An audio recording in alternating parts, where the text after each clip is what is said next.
Ya comienza Hágase la Luz, donde descubriremos cómo Chile enfrenta los desafíos energéticos del mañana. Conversaremos con pioneros y líderes de la industria que están trabajando en soluciones innovadoras para alcanzar nuestros objetivos de sostenibilidad y eficiencia energética.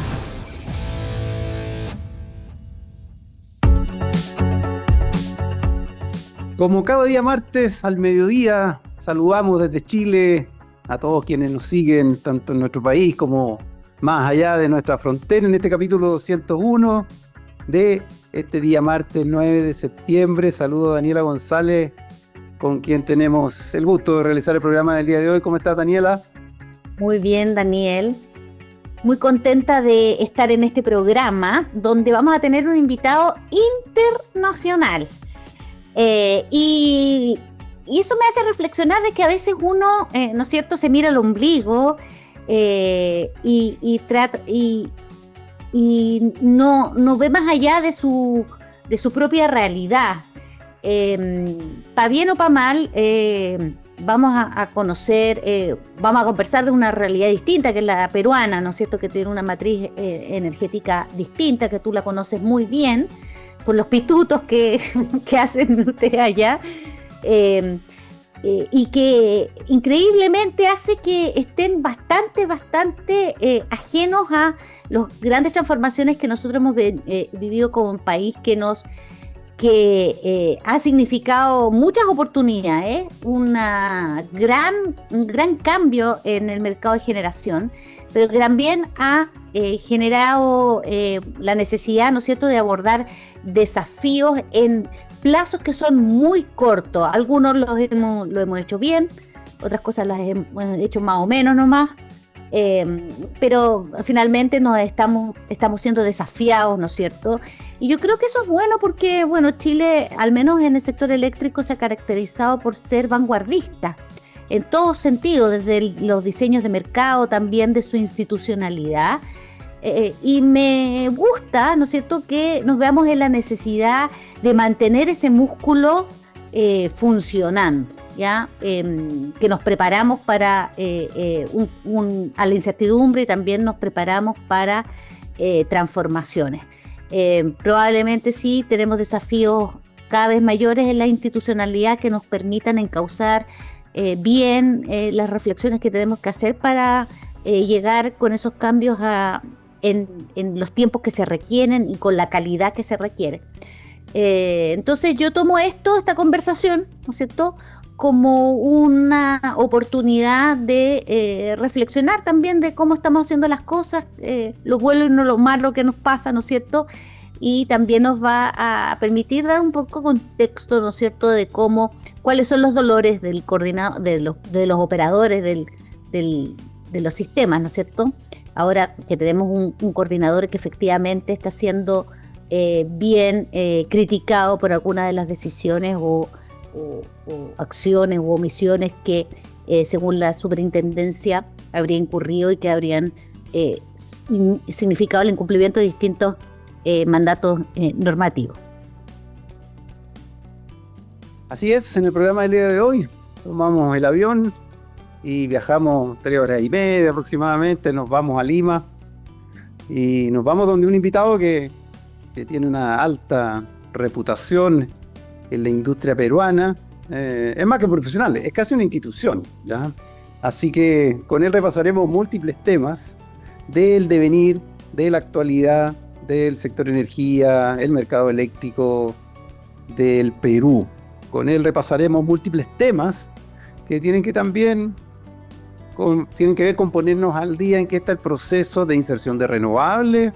Perú también ha reformado su ley recientemente, lo hizo a fines del año pasado, está haciendo algunos ajustes, está haciendo algunos arreglos para licitar suministro con bloques horarios, tal cual se hizo en Chile ya hace prácticamente 10 años. Por lo tanto, está en ese camino, está dando sus primeros pasos y, para ser justo, hace tiempo que no teníamos un invitado desde el Perú, lo tuvimos hace algunos meses, capaz que haya sido el año pasado. Tuvimos varios invitados peruanos, así que este año parece que estábamos al debe para trasladarnos a ese país y ponernos al día y saber en qué está la reforma, una reforma reciente que está en etapa de implementación y que de seguro levanta mucha expectativa en las empresas privadas, muchos operadores que están radicados, que están ya hace varios años en Chile, también tienen intereses en Perú para promover soluciones, levantar su desarrollo y sus proyectos y contratarlos. Así que esa es la promesa, esa es la invitación para el programa del día de hoy. Nos vamos a Perú, no hablaremos mucho de lo local, no hablaremos mucho de lo contingente acá en Chile, así que un programa que tiene que trasladarse y ser distinto a lo habitual. Pero como estamos en septiembre, como estamos en un mes particular, acá en Chile vamos con un tema musical y un tema muy local, emblemático, ícono, de una banda que lo lanzó en diciembre del año 84 y que marcó un hito del rock chileno por su sonido, por sus letras, que hacían juicio crítico a la época y al momento que se vivía en los 80 acá en Chile. Así que vamos con Los Prisioneros, con el álbum La Voz de los 80 y con el tema principal. Ninguno mejor que La Voz de los 80 a propósito de Los Prisioneros. Vamos con ese tema y volvemos con el invitado del día de hoy.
Ya estamos de vuelta luego de haber escuchado a los prisioneros y como podemos ver en pantalla tenemos al invitado del día de hoy, a César Butrón. Bienvenido César, muchas gracias por acompañarnos en Hágase la Luz.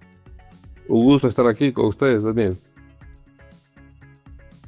Muy bienvenido César y le damos una breve reseña de quién es César Butrón. Él es actualmente el presidente del directorio del Comité de Operación Económica del Sistema Eléctrico de Perú, denominado COES, entidad privada sin fines de lucro y con personería de derecho público que está conformada por los agentes del sistema eléctrico peruano, empresas generadoras, empresas transmisoras, distribuidores y usuarios finales. Equivalente a lo que es acá en Chile el Coordinador Eléctrico Nacional. César es ingeniero mecánico electricista de la Universidad Nacional de Ingeniería, magíster en regulación de servicios públicos de la Pontificia Universidad Católica del Perú. Ha sido miembro del directorio de empresas de generación, transmisión y distribución y también ha sido asesor del viceministro de Energía. Y hoy, desde el año 2008, preside el directorio de COES allá en Perú. Así que, hecha la presentación, leída la reseña, Daniela, por favor, avancemos con la primera pregunta que tenemos para César. Hola, bienvenido César, un gusto de saludarte y qué bueno que estar un poquito más internacionales, que a veces nos ayuda mucho para tener nuevas perspectivas, como analizar nuestro propio presente y nuestro propio futuro. Entonces, queremos partir con una mirada bien general. ¿Por qué el Perú debe avanzar en la descarbonización de su economía? Y eso te lo preguntamos porque la mayoría de los países de la región tienen matrices relativamente limpias, como es el caso de Perú. Quizás Chile tenía una matriz fuertemente térmica en su momento, ¿no es cierto? ¿Por qué Perú se ha propuesto descarbonizar su economía? Bueno, esa pregunta me suscita sentimientos encontrados, porque la respuesta conceptual es que todos deberíamos dedicarnos a descarbonizar la economía en general por el bien del planeta. Pero, justamente como mencionaste, hay diferentes graduaciones, diferentes realidades, ¿no es cierto? Y el caso de Perú, y el caso de varios otros, el problema es que, digamos, los países desarrollados ya contaminaron, financiaron, crecieron, contaminando terriblemente, usando carbón y petróleo sin control, y ahora nos persiguen para que cuando estamos empezando el desarrollo nuestros países, tenemos que empezar a tratar de descarbonizar. Y de repente dejar de lado algunos combustibles que son abundantes y baratos en algunas de nuestras regiones. Entonces, sí deberíamos descarbonizar, pero deberíamos hacerlo a nuestro paso y pensando en el bien integral de la sociedad, de cada sociedad, ¿no? O sea, no por descarbonizar vamos a incurrir en otro tipo de peligros que seguramente conversaremos más adelante. César, y a propósito de eso, ¿en qué está Perú? Cuéntanos un poco qué discusión se está dando a propósito de avanzar a qué velocidad, qué sectores priorizar en los cambios, transformaciones que podría tener la matriz energética del Perú. ¿Qué está hoy día en la primera línea del debate? ¿Se ha pronunciado la autoridad a través de algún plan, a través de alguna estrategia? ¿Hay algún camino definido que de alguna manera ponga luz en los pasos que va a dar el Perú en lo que resta de esta década y años siguientes? Bueno, como debate, no hay tanto debate. Hay consenso en que se debe descarbonizar. Varias autoridades del país, por supuesto, están de acuerdo en que hay que descarbonizar y hay que impulsar la transición energética. Pero yo creo que se está perdiendo de vista la proporción de las cosas, porque el debate, más que debate, el impulso, el énfasis, se concentra en la transición energética desde el punto de vista del sistema de generación de electricidad, ¿no? Y eso está dejando de lado otras fuentes de gases de efecto invernadero que son mucho mayores. En el caso peruano, el inventario de gases de efecto invernadero, que lo hace una de las autoridades, muestra que del total de gases de efecto invernadero producidos por el sector energía, en general, todo el sector energía, la generación de electricidad del sistema interconectado nacional es 6.2%. Entonces, yo siempre digo, no, se están concentrando en algo que es una parte menor, ¿no? Y si miramos con una mirada un poco más alejada de la realidad, vemos la figura completa. El principal productor de gases de efecto invernadero es el uso de suelos, la tala, legal e ilegal, y sobre todo en el Perú la minería ilegal, que depreda hectáreas y hectáreas de selva amazónica todos los años. Y sobre eso no hay tanto debate, ni tanta discusión, ni tanto énfasis, y se están olvidando de eso. Y el segundo gran productor es el transporte, que, como ustedes saben, es esencialmente motores diésel, ¿no? Y muy, muy atrás llega el sector eléctrico. Entonces, yo siempre digo, supongamos que por arte de magia, todo el sector de generación se convierte a renovables sin emitir emisiones, solo han resuelto el 6.2%. Entonces, yo creo que la orientación requiere acá un reenfoque, ¿no? No se está teniendo la prioridad que debería tenerse. César, bueno, la matriz peruana es principalmente hidrotérmica, pero con gas natural, ¿no es cierto? También tienen interconexiones con Ecuador y no han tenido como en Chile este boom de las energías renovables, pero a los actores allá, ¿no es cierto?, los promotores de estas energías están tratando de impulsar, ¿no es cierto?, su ingreso en forma más importante al mercado. ¿Cómo tú ves que se viene en los próximos años en lo que se refiere a la inserción de la energía renovable, especialmente la energía renovable variable, pero también el almacenamiento? Es negocio, ¿no es cierto? Es necesario desde el punto de vista de las necesidades del sistema. Quizás podría haber un rol exportador respecto de esos tipos de energías por parte de Perú. ¿Cómo lo ves? Podría haber un rol exportador muy importante, pero no se han tomado los pasos necesarios. Efectivamente, la matriz de generación de electricidad en Perú es bastante limpia, porque el gas natural es el menos contaminante de todos los combustibles fósiles. Pero justamente el gas natural, que es propio, es el gran determinante de las diferencias con los países que más han avanzado en la penetración de energías renovables.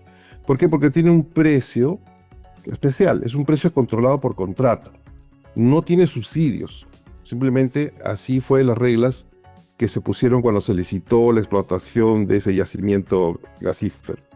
Entonces ese precio está aislado, su fórmula de reajuste no toma para nada en cuenta los precios internacionales de gas o petróleo, que es lo que suele ocurrir en todos los demás lugares. Entonces, en medio de la guerra, en lo peor de la guerra Rusia-Ucrania, el precio del gas en el Perú no varió.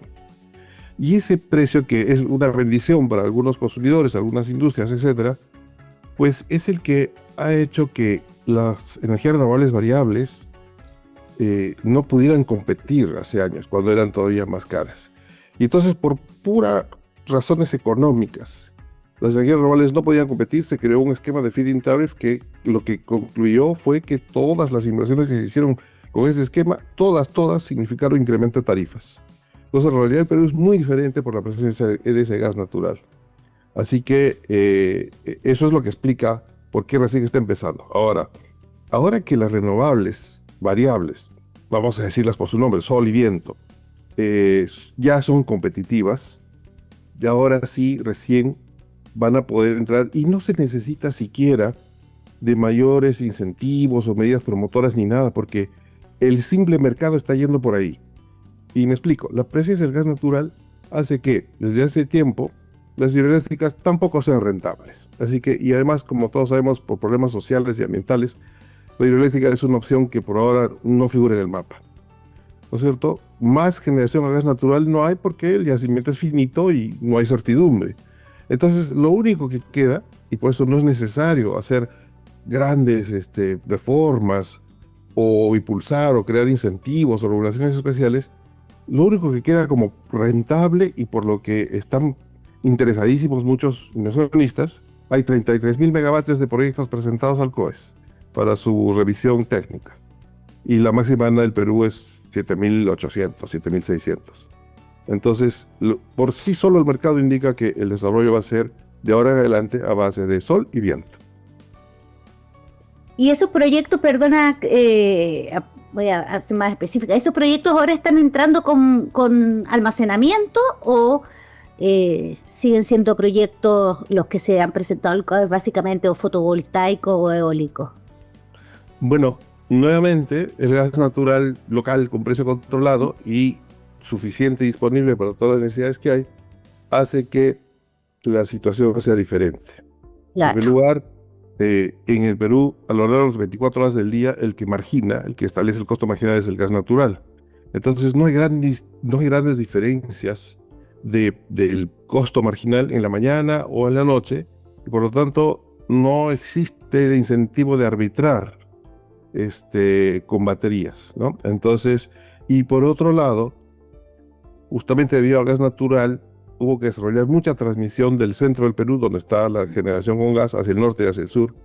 Y no tenemos cuellos de botella todavía, no tenemos congestiones grandes que creen un problema de vertimiento notable. Entonces, la suma de estas dos circunstancias, todas originadas por el gas natural, hace que los proyectos que están entrando, la gran mayoría no son con baterías. Los proyectos que hay con baterías esencialmente son para brindar servicios complementarios como regulación primaria de frecuencia, pero para que se dediquen al arbitraje, que entendemos que es el grueso del negocio, por lo menos en Chile, todavía no están las condiciones. Probablemente se vayan a producir dentro de unos años, pero bastantes años.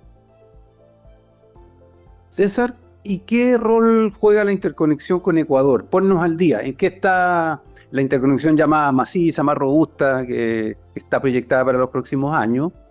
¿Y cómo se inserta o cómo juega con un volumen creciente de renovables?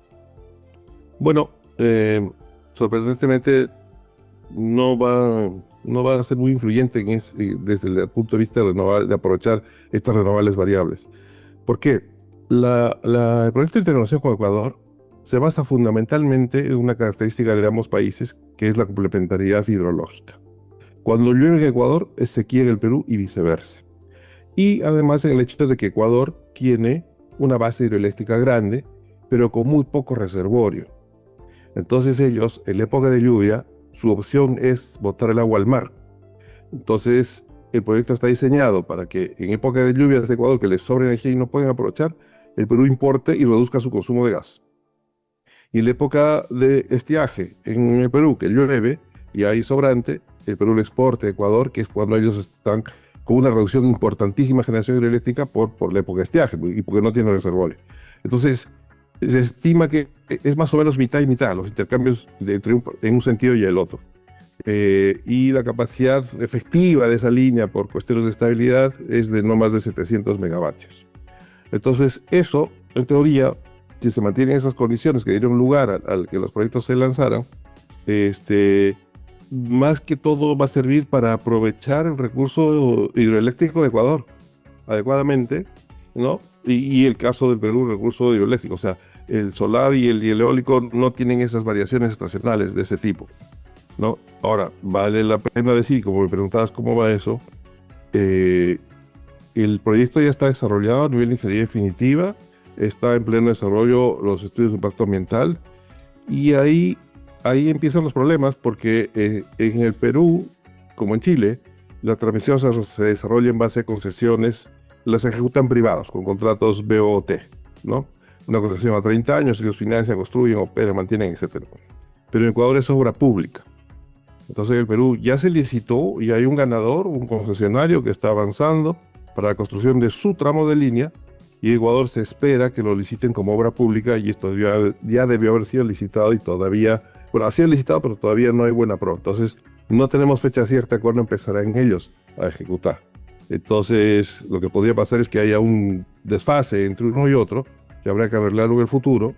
En el caso peruano, la línea se termina a fines de 2026, y estamos todos cruzando los dedos para que Ecuador llegue al mismo tiempo. Ya, solo cruzando dedos, entonces hay un desfase ya casi seguro, por lo que nos comentas. Sí. Oye, César, vamos ya más a tus funciones, a tu COES. ¿En qué está el COES? ¿Cuáles son los principales ejes de la agenda, objetivos?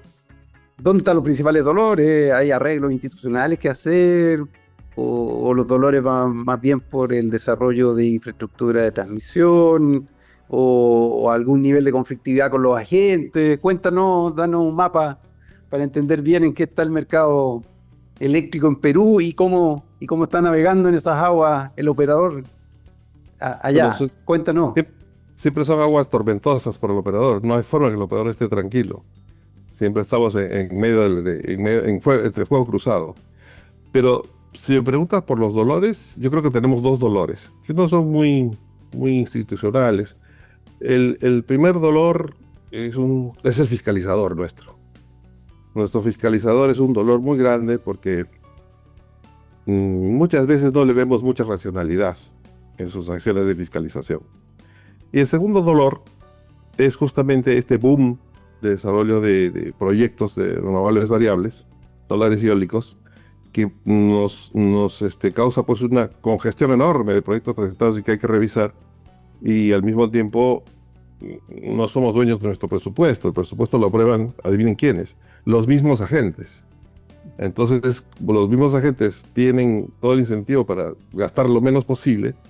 Entonces el presupuesto nuestro no es que sea boyante, pero al mismo tiempo nos exigen que respondamos y revisemos rápido y aprobemos rápido sus proyectos. Entonces, si hablamos de dolores, esos son nuestros dos grandes dolores actuales que van a ir mejorando, supongo. Bueno, el primero, del fiscalizador, creo que esa es una condena per secula seculorum. Y el segundo, en algún momento bajará pues el número de proyectos que se están presentando.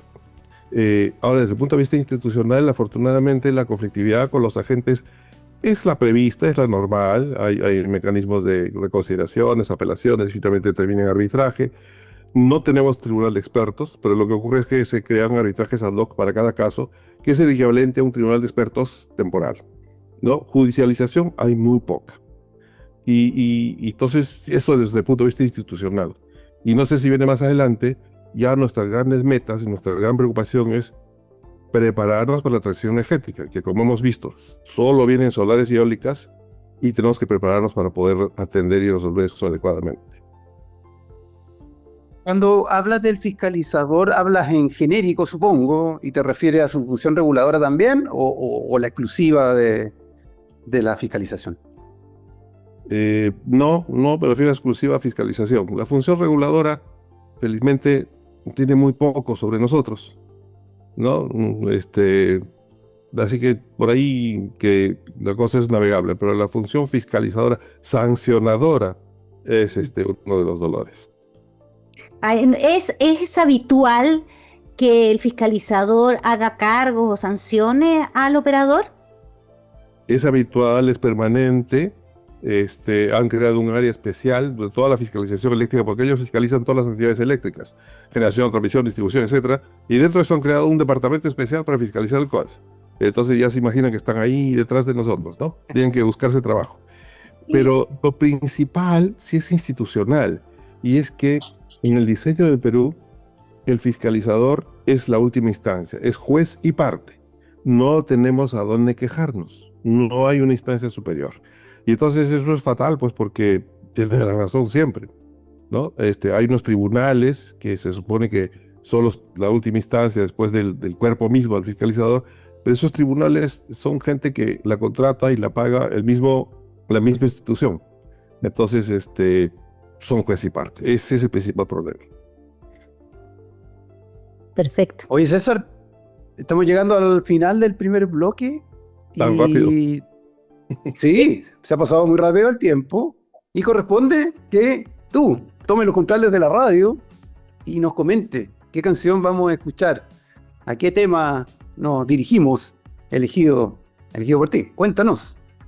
Bueno, me han hecho rebuscar ahí todos mis recuerdos y mis archivos musicales y todo lo demás, y he encontrado una que se llama Kids in America, que es de Kim Wilde, es de 1981.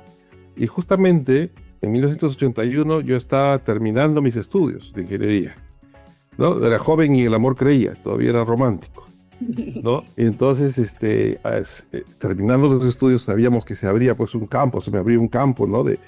un cambio notable y ver qué hacer en la vida y en el mundo. Y esta canción es justamente peculiar porque les cuento la historia. Esta es una canción familiar. Resulta que el hermano de Kim Wilde era compositor y estaba queriendo tener más participación y se acercó a una cadena, un productor, y le dijo: yo puedo componer, y le dijo que le haga una muestra, y le hizo una muestra, y la canción salió interesante, con un ritmo muy, muy llamador, muy atractivo, pero ya faltaba quien la canta, y entonces dijo que la cante mi hermana, y la hermana resultó perfecta para la canción, porque ya la van a escuchar, ¿no es cierto? Y parece que la hiciera sin mucha emoción, pero justamente eso le da la clave a la canción. Y luego, pero tenía el problema en la letra. ¿Y quién fue el que acudió al rescate para escribir la letra? El padre de Kim Wilde. Y el padre de Kim Wilde justo acababa de ver un reportaje sobre esto es en Inglaterra, y acababa de ver un reportaje sobre unos jóvenes estadounidenses que estaban en problemas, drogas, cosas así. Le impactó y escribió la canción y la dirigió a los jóvenes de América, ¿no? En el mundo se conoce América, Estados Unidos, ¿no? Nosotros somos americanos, pero Trump se dice que él es América, ¿no? Entonces, escribió la canción, pero no para criticarlo, sino para hacerles ver que el mundo se abría a sus pies, que las oportunidades eran todos de ellos. Y ahí salió una canción, Kids in America, y por eso es que la escogí. Muy bien, muy interesante historia. Muy buena reseña, César, así que vamos con Kids in America de Kim Wilde y volvemos a la segunda parte del Hágase la Luz del día de hoy.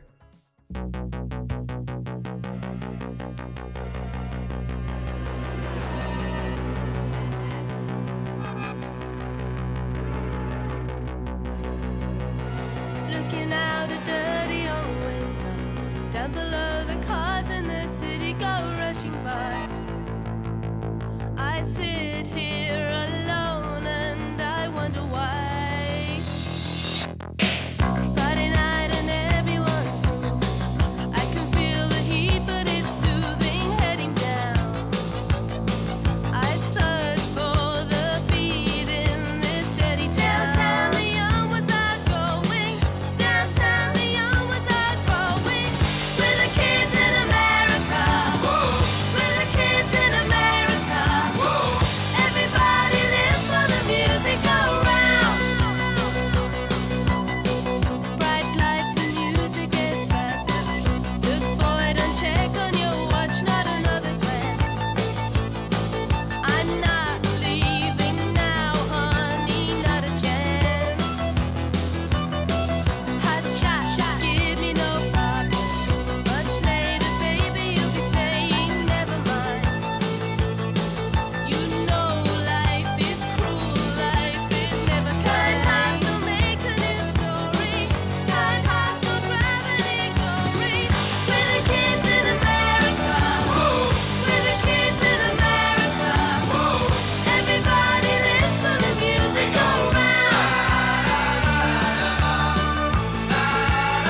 Bueno, hemos escuchado Kids in America, la canción que eligió nuestro invitado de hoy, César Butrón, presidente del directorio del COES del Perú, y hemos hablado temas bien generales y te vamos a meter ahora en un tema bien específico, peliagudo, y que es el terror de todo operador, ¿no es cierto?, que son los apagones.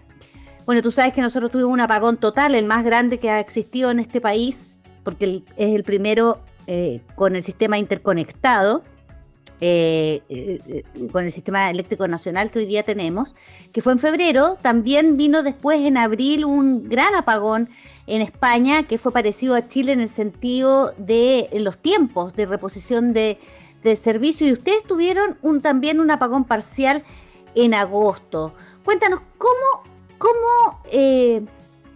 ¿cómo ven los propios operadores los apagones que les afectan, pero también les afectan a otros operadores? ¿Cómo se aprende de estas situaciones? ¿Cómo se sacan lecciones? ¿Cómo efectivamente los operadores ven este tipo de contingencias que ocurren en los sistemas propios, pero también en los de otros países?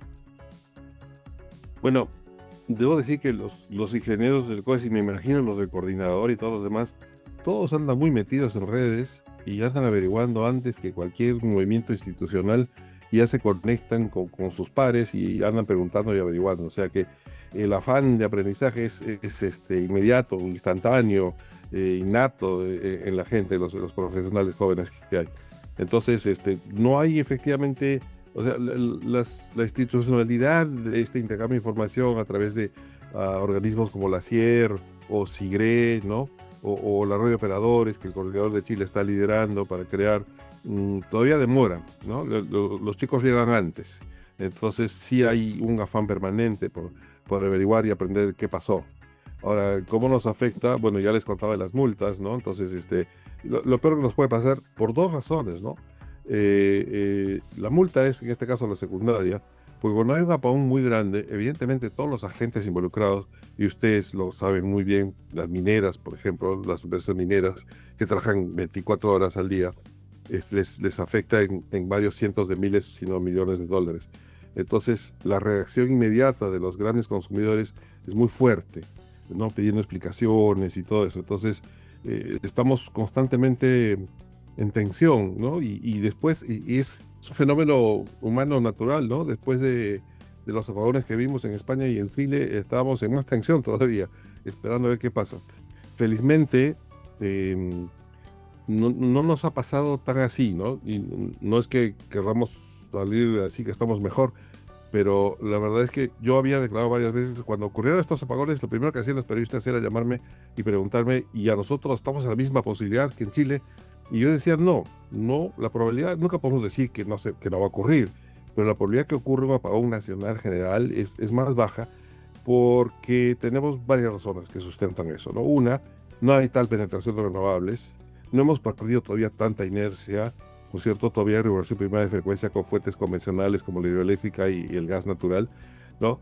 Y tenemos, como les conté al inicio, debido a la presencia del gas natural, hemos tenido que reforzar mucho la transmisión del centro, que es el principal productor y el principal consumidor, hacia el norte y hacia el sur, donde hay déficit de generación. Entonces, tenemos redundancia en líneas de transmisión a ambos, hay 3 circuitos hacia ambos extremos del país. Entonces, la probabilidad de que ocurra un apagón total general por alguna concentración es bien baja. Y lo que nos pasó fue lo que prevíamos. Lo peor que nos puede pasar es un apagón total del sur, un apagón total del norte. Y lo que pasó esta vez fue pues, una falla, una subestación muy importante que confluyen 2 líneas de 500, y hubo una falla en un aislador, una protección que se demoró en accionar, y la falla se salió y sacó de servicio 2 líneas con cuánto, 1600 megavatios, una cosa así. Y por supuesto eso dejó sin servicio una buena parte del sur del país, pero no fue colapso total. Entonces, pero en este caso específico, la penetración de renovables, la falta de inercia o de regulación primaria de frecuencia en algunas zonas del país por la penetración de renovables no fue el caso, porque igual digamos, el sistema vivía así sin eso, no es que ha empeorado la situación.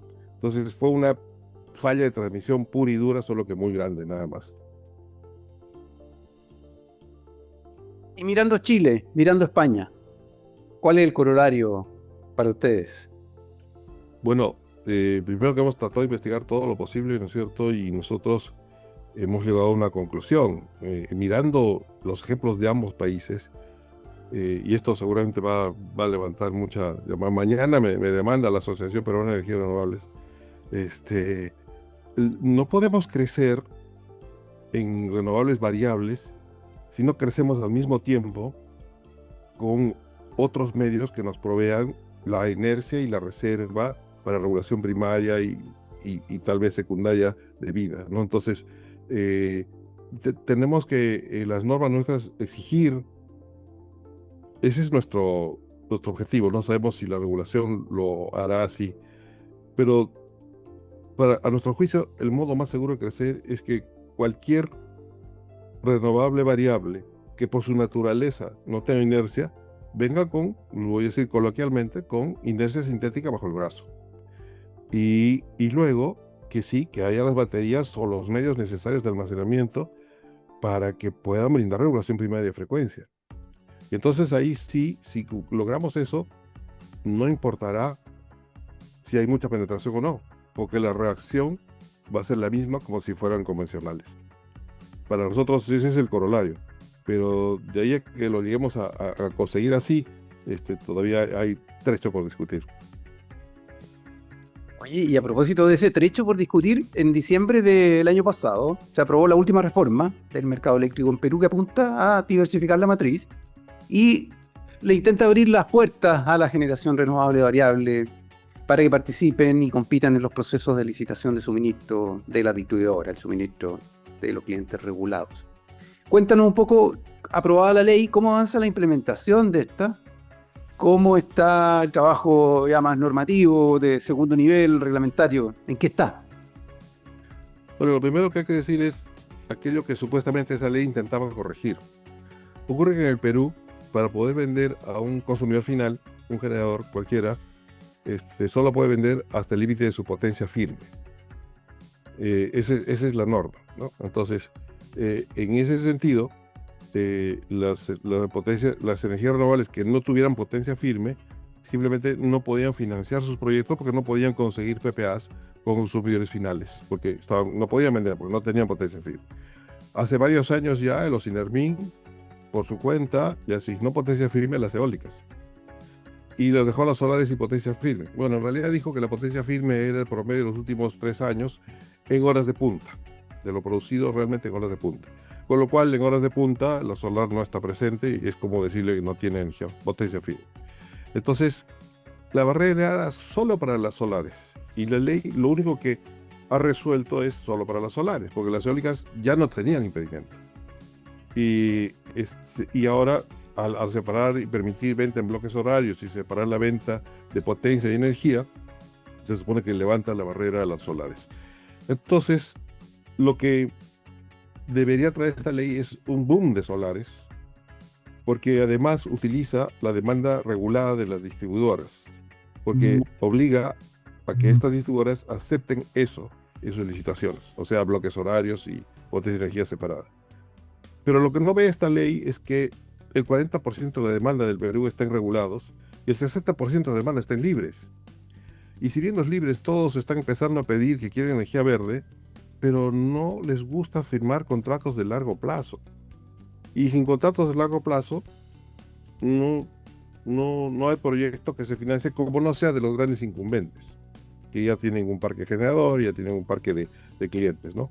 Entonces, esta ley tiene ese objetivo y de ahí ha derivado un reglamento que la versión que ha presentado el ministerio, la autoridad, según algunos, porque el COES, debo decirlo, el COES no tiene opinión sobre esto porque no le afecta, no tiene nada que ver, porque el reglamento se basa mucho en regular cómo deben hacer las licitaciones las distribuidoras. Y como ustedes saben, el COES no mira eso, ¿no? Los contratos solo nos comunican, no nos van y nos vienen cómo lo licita, cuántos años, nada. Entonces, pero lo que hemos escuchado de algunos agentes es que el reglamento está yendo más allá de la ley dándole el control de las licitaciones al regulador, a los INERMIN, y dándole el control total y absoluto. El regulador define si puede ser energía nueva o puede ser energía vieja, en la licitación define los plazos, define la necesidad, define todo. Y si bien creo que en Chile la CNE hace eso acá, desde el 92 los distribuidores son libres de hacer sus licitaciones, entonces eso ha provocado bastante reacción por parte de los distribuidores. Y que no tiene relación directa con levantar la barrera a las solares, ¿no? Sino más bien con la forma de contratar de las distribuidoras, que repito es el 40% de la demanda. Entonces, ahí está la discusión, y repito, el COES no participa en esa discusión porque nosotros no somos deliberantes en ese tema. Te iba a preguntar más sobre energías renovables, pero creo que hemos conversado como suficiente de eso, entonces déjame sacarte un poco de eso y que nos cuentes entonces, porque acá como que todo gira, ¿no es cierto?, en relación a la transformación de nuestra matriz eléctrica, que ha sido muy importante y muy rápida. Y eso obviamente ha generado también desafíos técnicos, desafíos operacionales. En cambio en Perú la situación es distinta, pero algún desafío técnico tiene que haber, ¿no es cierto?, que algo que hacer cada vez mejor, algo que abordar de otra manera, quizás tiene que ver más bien con la incorporación de más tecnología, de más inteligencia, las redes, etcétera. ¿Cuál es el desafío más técnico que está enfrentando el COES hoy? A ver, yo diría que los desafíos más son burocráticos y técnicos. El tema de la planificación de la expansión de la transmisión, por ejemplo, la regulación está muy bien escrita, pero a la hora de ejecutar las licitaciones hay demoras. Y entonces, si un plan de transmisión nace con un retraso, ya ¿de qué sirve esa planificación? Siempre llega tarde y va a empezar a producir cuellos de botella y van a empezar a haber vertimientos locales, porque las obras de transmisión que el COES planteó a su debido tiempo tienen años de retraso, no en la ejecución, en el lanzamiento de la licitación. Entonces ya empezamos tarde. Ahí tenemos un desafío que, si bien empieza burocrático, se convierte en técnico. Nos va a empezar a crear problemas lo repito, de cuellos de botella en diversas partes del sistema. Otro desafío técnico nace, como les decía, de la concentración del gas natural, de la concentración de la generación a base de gas natural en el centro. Entonces, el desafío es cómo desarrollar nueva generación en el norte y en el sur, para que no dependan tanto solo de la transmisión. Y luego, lo otro, yo diría que es que se habla mucho de digitalización, todo el mundo habla. A nivel del sistema principal, que es lo que maneja el COES, la digitalización avanza sola, porque los agentes solos buscan estar con la mejor tecnología. Entonces no podemos pensar en un transmisor que no esté pensando en digitalización de sus subestaciones, etcétera, etcétera. Y los generadores lo mismo, ¿no? Pero a nivel de usuario final, que es lo que realmente se tendría que digitalizar, ¿no es cierto? Ahí sí vamos mal, porque el ladrillo básico fundamental para eso, que es el medidor inteligente en cada uno de los hogares o consumidores, no está. Lo único que hay son programas piloto, pero no hay un programa o una decisión regulatoria para que los agentes inviertan en cambiar totalmente esa medición, que es el pilar básico para desarrollar todo lo que se puede desarrollar a partir de medición inteligente en bloques horarios, etcétera, etcétera. Y ese es el desafío principal que yo veo, y que inclusive es un obstáculo para algo que también mucho se habla, y que yo tengo mis dudas, que no es tan relevante, que es la generación distribuida. ¿No? En el Perú se habla mucho que estamos muy atrás en la generación distribuida. Pero bueno, estamos atrás por dos razones. Una, otra vez, por la presencia de gas natural. Porque el precio de la electricidad que se obtiene con un gas natural de $3.2 el millón de BTU, pues el instalar generación propia se recupera en 8 o 10 años. Y eso solo lo hacen los ricos y famosos, ¿no? Y el otro problema es que acabo de mencionar, la falta de medición inteligente. Entonces, ahí está yo diría el principal desafío. Y el desafío es nuevamente burocrático regulatorio, porque es una decisión de la autoridad o del regulador para ver cómo hacer para dejar los proyectos piloto y que esto sea masivo. Y yo sé cómo se debe hacer, pero ellos no lo hacen. Cuéntanos, porque acá tampoco lo hemos podido hacer. Tuvimos súper fallido intento de introducir la medición inteligente hace varios años atrás y ahí quedamos, en el camino. Daniel. Es que No, pero sí, César, cuenta. es que ustedes tuvieron una circunstancia muy especial, porque cuando lo quisieron hacer creo que tuvieron las sazonadas, ¿no? Pero la realidad es que esto se debería introducir en la tarifa o cambiar la regulación. En el Perú el medidor es del usuario, el usuario lo debe pagar. De repente hay que cambiar la regulación para que el medidor sea del distribuidor. Entonces el distribuidor hace el cambio porque quiere mejorar. Entonces, o permito que lo pongan en la tarifa y se recupere ya no en 20, sino en 30 años, 40 años, para que el usuario no note ese pago y así y el distribuidor puede invertir y financiarse, o hago que sea responsabilidad del distribuidor. Pero por ahí va. Pero vivir a punta de proyectos piloto no tiene mucho sentido. No estamos ni cerca de resolverlo. Yo creo que seguimos dando vuelta en círculo, así que paciencia, porque habrá que esperar un buen trecho, un buen tiempo. Oye, César, vamos a la última pregunta. Hace un par de semanas estuviste en Chile participando en un evento titulado Data Centers y Energía en los Andes, confiabilidad y mapeo de la oferta y la demanda. Evento organizado por el Instituto de las Américas. Cuéntanos un poco qué se debatió, qué desafíos se levantan, qué proyecciones tiene esta nueva industria que la vemos como un boom acá en Chile, lo que son los data centers. ¿Y acaso eso aplica en alguna medida al Perú? Cuéntanos.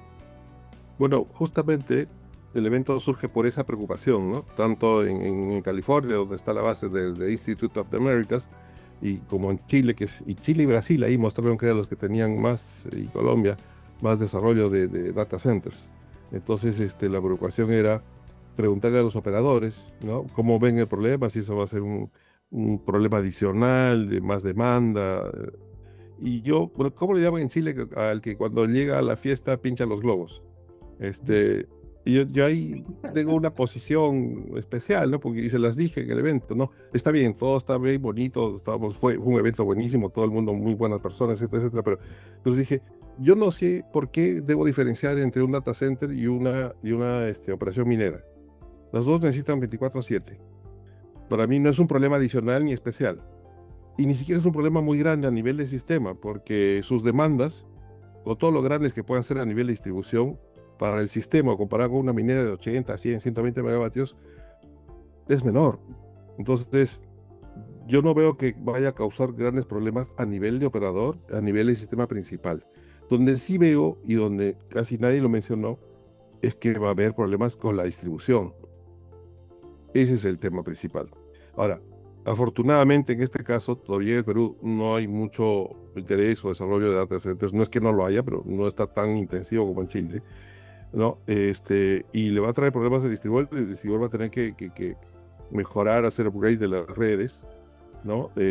Pero al sistema todavía no le va a hacer mucho problema. Pero hay una circunstancia especial en el Perú que puede ser que retrase esto, y es que el proceso de privatización de las empresas distribuidoras en el Perú quedó trunco. Entonces, fuera de Lima, que es la capital, y de Ica, que es un departamento al sur de Lima, inmediato adyacente, el resto del territorio nacional está en manos de distribuidoras del Estado. Y las distribuidoras del Estado tienen una serie de dificultades de gestión, ¿no?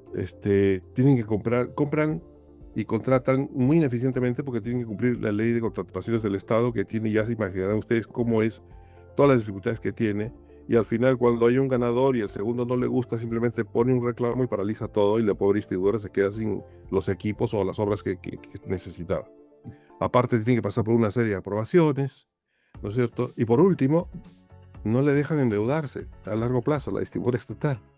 Entonces los pobres están atados de manos, y a ese paso no van a poder estar en capacidad de reforzar sus redes como para atender los negocios de data center que puedan surgir.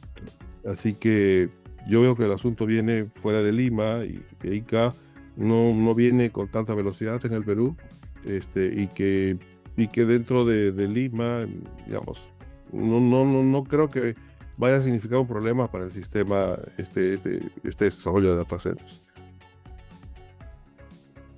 César, Hemos llegado ya al final del programa, aunque tú no lo creas, se nos ha pasado el tiempo volando y uno siente que hace apenas nos rasguña la superficie de los temas que nos gustaría conocer quizás en más profundidad. Así que desde ya te dejamos invitado para una próxima oportunidad. Y queremos cerrar también pasándote el control de la radio nuevamente para que compartas con nuestros auditores una última reflexión final. Esta es la sección que nosotros llamamos Hacer la Luz, así que César Butrón, te invitamos a hacer la luz.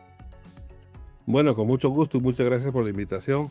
Recién estaba calentando, ya se acaba, pero mi reflexión final es, se resume en esta frase: la seguridad tiene un costo. Y la labor primordial, primigenia de un operador es la seguridad.